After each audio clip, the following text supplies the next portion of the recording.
사랑하는 성도 여러분, 안녕하세요. 9월 24일 화요일입니다. 함께 찬송가 430장 찬양하심으로 오늘의 말씀 시작하겠습니다.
아멘. 이 시간 함께 나눌 말씀은 느헤미야서 11장 22절에서 36절입니다. 노래하는 자들인 아사 자손 중 미가의 현손 마따냐의 증손 하사바의 손자 바니의 아들 우시는 예루살렘에 거주하는 레위 사람의 감독이 되어 하나님의 전 일을 맡아 다스렸으니 이는 왕의 명령대로 노래하는 자들에게 날마다 할 일을 정해 주었기 때문이며 유다의 아들 세라의 자손 곧 무세사벨의 아들 부다히아는 왕의 수하에서 백성의 일을 다스렸느니라. 마을과 들로 말하면 유다 자손의 일부는 기랏 아르바와 그 주변 동네들과 디본과 그 주변 동네들과 여갑스엘과 그 마을들에 거주하며 또 예수아와 몰라다와 베벨렉과 하사수알과 브에세바와 그 주변 동네들에 거주하며 또 시글락과 무거나와 그 주변 동네들에 거주하며 또 에느림몬과 소라와 야르못에 거주하며 또 사노아와 아둘람과 그 마을들과 라기스와 그 들판과 아세가와와 그 주변 동네들에 살았으니 그들은 브에세바에서부터 흰놈의 골짜기까지 장막을 쳤으며 또 베냐민 자손은 게바에서부터 믹마스와 아야와 베델과 그 주변 동네들에 거주하며 아나돗과 놋과 아나냐와 하솔과 라마와 깃다임과 하딧과 스보임과 느발락과 로드와 오노와 장인들의 골짜기에 거주하였으며 유다에 있던 레위 사람의 일부는 베냐민과 합하였느니라. 아멘. 우리는 어제 말씀을 통해서 누가 어떤 방식을 따라서 예루살렘 성으로 이주하게 되었는지 살펴보았습니다. 먼저 백성들의 지도자들이 예루살렘에 거주하기로 했고, 이후에 남은 백성들은 제비뽑기를 통해서 10분의 1은 예루살렘 성에 거주하고 나머지 10분의 9는 각 지역으로 흩어져 균형 있게 살아가도록 한 것입니다. 그리고 나서 11장 3절에 보시면 이렇게 증거하죠. 이스라엘과 제사장들과 레위 사람들과 느디님 사람들과 솔로몬의 신하들의 자손은 유다 여러 성읍에서 각각 자기 성읍, 자기 기업에 거주하였느니라. 그렇게 예루살렘 밖 유다 여러 성읍에 거주한 사람들을 소개하고 있는 말씀이 바로 오늘 본문의 내용입니다. 그리고 본문 앞부분의 말씀은 예배하는 사역 가운데에 노래하는 자들에 대해서 설명해 주고 있는데요. 성도 여러분, 저는 이 아침에 이 본문의 말씀을 통하여 두 가지의 영적인 교훈을 함께 나누고 기도했으면 합니다. 첫째로 성도 여러분, 일상의 삶에서 하나님을 찬양하며 주님께서 허락하시는 찬양의 기쁨을 풍성히 누릴 수 있기를 바랍니다. 노래하는 사역은 앞서 17절의 말씀에 보시면 아삽의 자손인 마따냐가 맡았고 그의 보조로 박부가가 함께 섬기면서 기도 가운데 감사의 찬양을 인도하게 하였습니다. 성도 여러분, 지난 주일 오후에 우리 교회에서는 가을 야외 찬양 콘서트가 있었습니다. 살짝 더운 날씨에도 약 200석의 좌석이 꽉 찰 정도로 성도님들의 호응이 대단했는데요.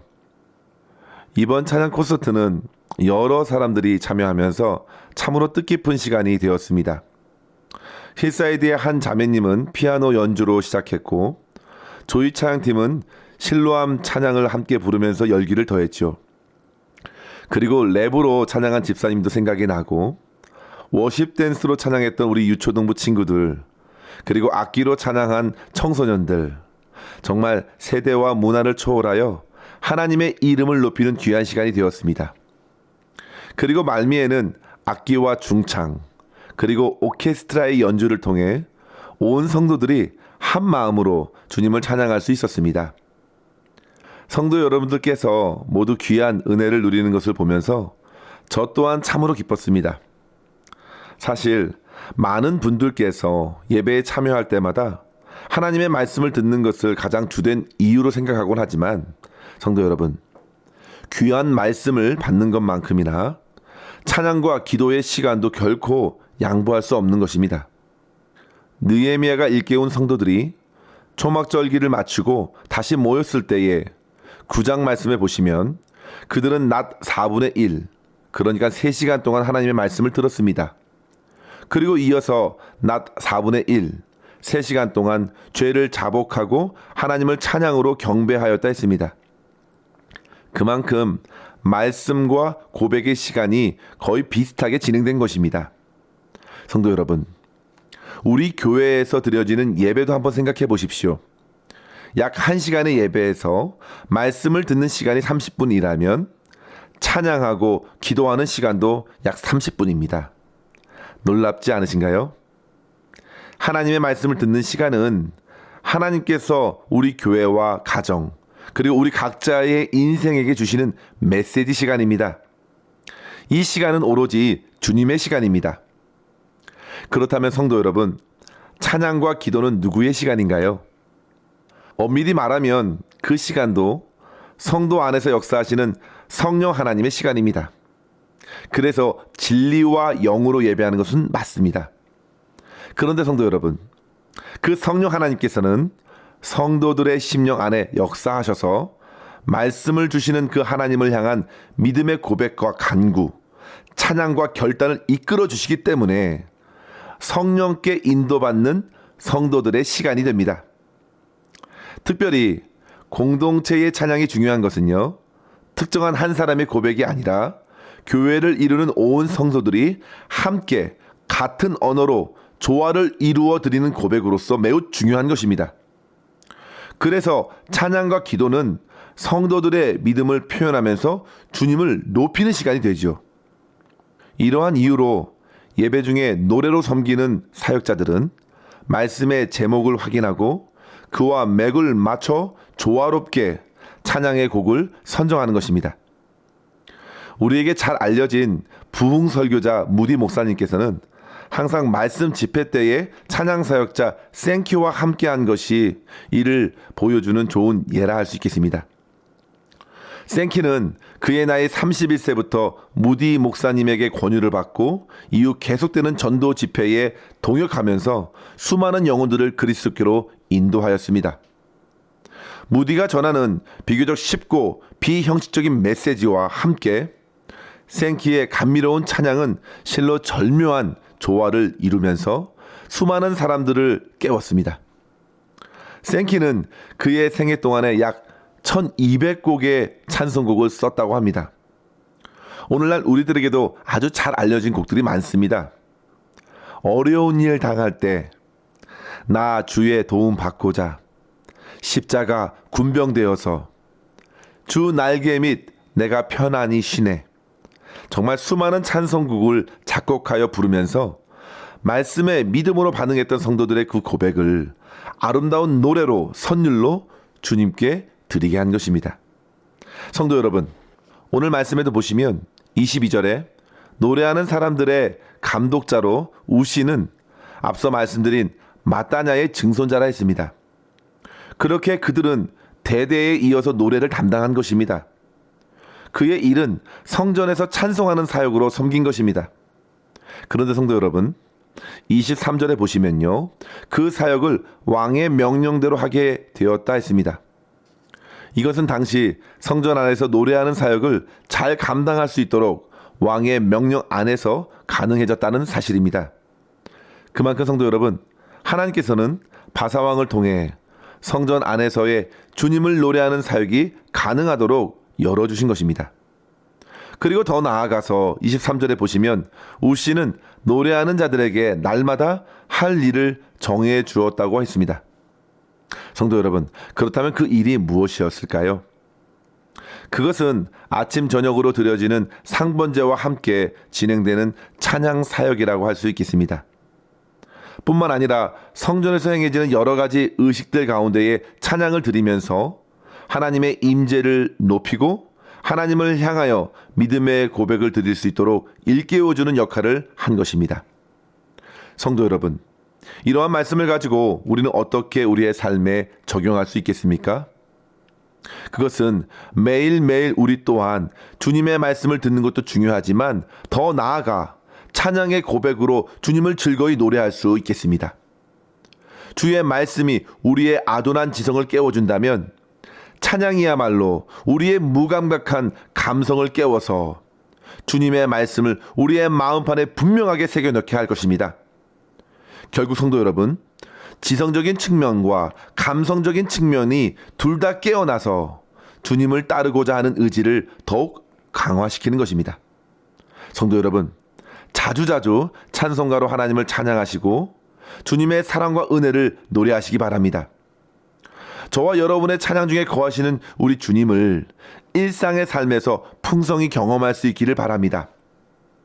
성도 여러분, 우리는 실로 이 땅에서든지 천국에서든지 찬양하는 자로 부름을 입었다는 사실을 잊지 말아야겠습니다. 천국에서 우리는 주님을 찬양하는 기쁨과 평안으로 풍성해질 것입니다.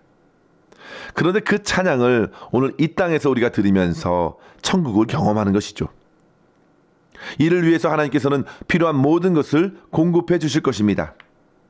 세상의 왕의 명령까지도 하나님께서는 사용하여 주셨습니다. 어떤 상황이 펼쳐지더라도 우리를 구원하시고 가장 선하게 이끌어 주시는 하나님을 찬양함으로써 하나님께 큰 영광 돌리시고 하나님이 허락하시는 기쁨을 풍성히 누리실 수 있기를 주의 이름으로 간절히 축원합니다. 둘째로 성도 여러분, 우리의 삶을 포기하지 않으시고 다시 회복시켜 주시는 하나님을 드러내는 삶을 살아내야겠습니다.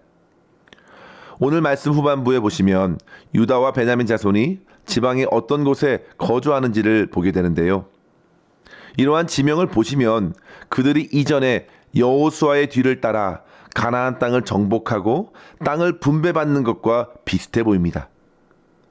오늘 본문에서는 주로 유다와 베냐민만을 언급하고 있지만 실상 역대상 9장에 보시면 에브라임과 므낫세까지 확대하여 소개하고 있습니다.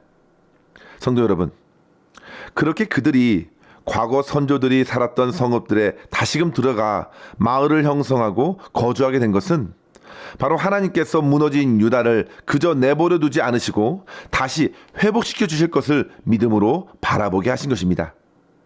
성도 여러분, 하나님께서는 저와 여러분의 무너진 신앙을 회복시켜 주시기를 원하십니다. 어느덧 차갑게 식어졌던 주님을 향한 첫사랑을 다시 회복시켜 주시길 원하십니다. 본문 30절 말씀 보시면 유다 사람들이 브에세바부터 흰놈의 골짜기까지 장막을 쳤다 했습니다. 그곳은 그들이 하나님께로부터 애초에 받은 생활 터전이었습니다. 그런데 그곳이 다시 주어진 것입니다. 성도 여러분, 주님께서는 자기 백성들을 결코 포기하지 않으십니다. 이사야서 49장 15절과 16절에 주님께서 말씀하셨죠. 여인이 어찌 그 젖먹는 자식을 잊겠으며 자기 태에서 난 아들을 긍휼히 여기지 않겠느냐. 그들은 혹시 잊을지라도 나는 너를 잊지 아니할 것이라. 내가 너를 내 손바닥에 새겼고 너의 성벽이 항상 내 앞에 있느니라. 성도 여러분, 주님께서 다시 살아갈 삶의 터전을 허락해 주셨습니다. 이제 그곳에 유다와 베냐민 그리고 이스라엘 사람들이 정착하면서 다시금 하나님을 예배하는 장소로, 하나님을 찬양하는 장소로 회복시켜 가면서 동시에 어느덧 그것을 차지하고 있던 사람들을 깨우고 우리의 인생을 결국 선하게 다스려 주시는 하나님을 나타내는 삶을 살아내는 과제를 그들이 감당해 낸 것입니다. 사랑하는 성도 여러분, 오늘날 우리도 다르지 않습니다. 저와 여러분이 처한 그곳에서 무너진 예배의 단을 다시금 세워야 합니다. 찬양의 제사를 드려야 합니다. 하나님께서는 결코 우리를 포기하지 않으시고 우리의 삶의 터전을 통해서 하나님의 영광스러운 임재를 나타내는 그러한 찬양과 예배의 사역자로 저와 여러분을 굳게 세워 주실 것입니다. 이러한 사명을 다시금 이 시간 굳게 붙들고 오늘도 주님의 나라를 선포하시고 주님을 드러내는 성도의 삶을 승리하며 살아갈 수 있기를 주의 이름으로 간절히 축원합니다. 기도하겠습니다. 하나님 아버지, 저희들을 주님을 찬양하는 백성으로 구원하여 주셨음에 감사합니다. 날마다 저희의 심령을 주의 말씀과 성령으로 깨워주시사 하나님을 기쁘게 찬양하는 삶을 넉넉히 살아가게 하여 주시옵소서. 세상의 물질과 성공과 자신의 여러 가지 자랑할 것들을 높이는 것이 아니라 온갖 죄악에서 사망의 권세에서 나를 건지신 하나님의 놀라운 구원의 역사와 다음없는 사랑을 찬양하면서 주님만 높이는 성도로 오늘을 살게 하여 주시옵소서. 주께서 우리를 결코 포기하지 않으시고 다시 회복시켜 주실 줄 믿습니다. 오직 하나님만 바라보면서 하나님의 은혜와 사랑에 감사하게 하여 주시고 모든 상황 속에서 주님을 기쁘게 예배하는 저희 모두가 되게 하여 주시옵소서. 오늘도 우리의 모든 삶을 주님의 손에 의탁하옵고 감사드리며 우리 구주 예수님의 이름으로 간절히 기도하옵나이다. 아멘. 사랑하는 성도 여러분, 오늘도 주님과 함께 승리하시기를 바랍니다. 감사합니다.